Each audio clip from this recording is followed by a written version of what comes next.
Those of you with live sessions at Summit may instead opt for a hybrid session. You might pre-record a panel discussion or presentation and then host a live video Q&A with your attendees. Let me show you what that looks like. This is an example of a hybrid session. Note it says the video will be available after the session starts. This way, folks will have a somewhat shared viewing experience and they'll have the content fresh before going into the Q&A with you. The session page also features other information such as the title of the session, the speaker, number of credits, how many spots are available, certainly the time, the type of session it is, what track, what type of session it is. But again, the key information here is that the video will be available after the session starts. Let me show you what that looks like once the session has opened and the video is available. So this is a different example of that. Note how the video is directly embedded into the Pathable platform. And this is a great feature so that folks can easily interact with each other via the chat. They can answer questions in your polls, access files you might have uploaded for them. So keep in mind, though, that the videos will not autoplay. They only become available at the session start time. We'll make this clear to attendees so that they are prepared for these types of sessions and know that they should watch the video as soon as the session opens in order to participate fully in your Q&A session. I recommend that you chat in and announce when you're planning to start the live session so that folks know what to expect. So in this example, the session is scheduled from 6 to 7 a.m. Pacific, and note that it shows me the session time in my local time. So this session is scheduled for 6 to 7 a.m. Pacific, and my video is, let's say, 28, 29 minutes long. So I'm just letting folks know I'll start the video meeting around 6:30. Please stick around until then. And that gives folks enough time to watch this video, maybe have a minute or two delay, and then I just start the video conference, which will end 10 minutes after 7 a.m. automatically if you haven't already ended the session. So just note that you can't stay in the room forever. Folks will need to attend other sessions as well. And this is what I'm talking about, the back end of what the session looks like.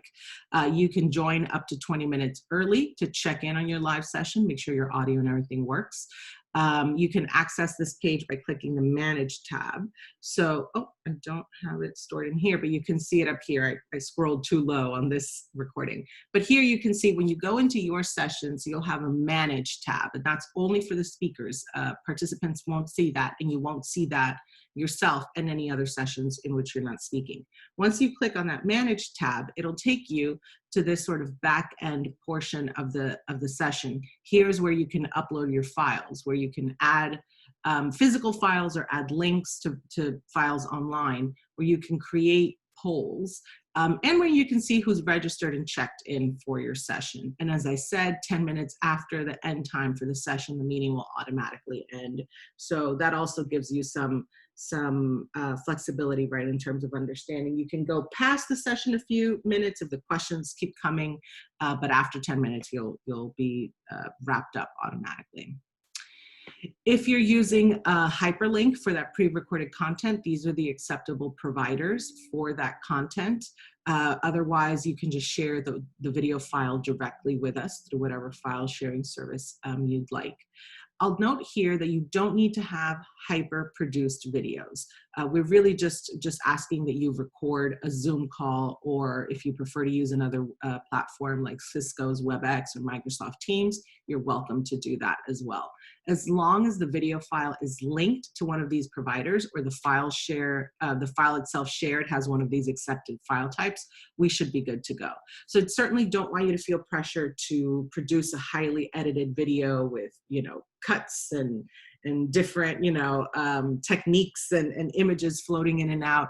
It does not need to be that complex. I think recording yourself walking folks through a presentation slide, or just recording yourselves on camera if it's a panel conversation, should work quite well. And that way you'll be able to record that content ahead of time, and the day of your particular session, really just focus on a Q&A video conversation with your attendees.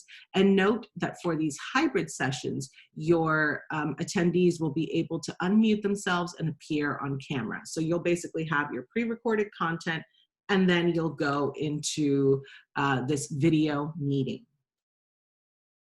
The only thing that we do ask is that when you're developing your recording content, that you please use one of these two images available on the presenter website as your title slide. So you can layer the image, whichever one you prefer, over your title slide for your particular deck, and then just make sure that your session title appears on here. You can use whatever you'd like for the rest of the deck, whatever your organization prefers.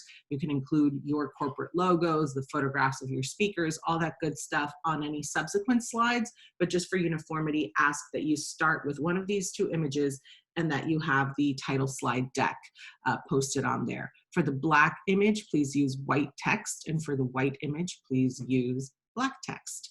If you have something that isn't a super formal presentation, let's say maybe you were just thinking of a panel discussion, so it's not really a deck that you're walking people through, just use this as the initial title slide, share your screen for a few moments in the recording, and then you can just stop screen sharing and go back to just a video conversation amongst your panelists. So again, you don't need to have a full-fledged deck if that's not part of your presentation. We just ask that you use this title slide. And finally, here's a checklist for you to look at and make sure that you've completed all of these issues in advance of your session or right as your session begins. So you should already be able to check off the first item, ensuring that we have your updated title, abstract, and speaker information. That deadline has already passed. Although I understand a couple of things happen, folks get sick, they might not be able to attend, and you might be switching out a speaker or two. Or it isn't until now that you found a little title typo or decided to rename your particular session. So that's okay. You have time to share that updated information with me by September 11th. Make sure that you use that title slide in your presentation deck and that you record with that title slide. Make sure that you record your session as soon as possible and share that file with us by September 11th. This is very, very important. We will need to be uploading all of these sessions on staff, and we want to make sure that everything is ready to go when the platform is open. If you already know, for example, I scheduled my panelists to record on Monday, September 14th, let's say. If you already know that you can't make the September 11th deadline, please let me know immediately. If we have not heard from you until September 11th, and that's when you ask for the extension, we won't be able to accommodate this. So please, please let me know as soon as possible if you foresee any issues with getting that file to me by Friday, September 11th. Those are the three things that you need to get done by that date. After the fact, you'll get access, most likely September 20-ish, to Pathable itself, where you'll be able to create your own speaker profile. Make sure that you check that you create that speaker profile as soon as you have access, that you upload your photo, your bio, your LinkedIn accounts, etc. And then make sure that you review the session page and confirm that everything looks correct. Email me if you find anything that looks off. And of course, make sure that you upload any relevant files, create any necessary poll questions when you get that access. So don't wait until the conference is live. Try not to wait until the day of your session, certainly, but upload those items as soon as you have access to just kind of get them off your checklist. For your sessions, make sure that you join the video meeting a little bit early to enter the green room. And most important, ensure that the recording begins before you start talking. Make sure that you save to the cloud. And finally, just to show you a little bit of what that looks like, since these are video meetings and not webinars, you as the host, and the host will be whichever one of your presenters logs on first, so please keep that in mind, that's an important role.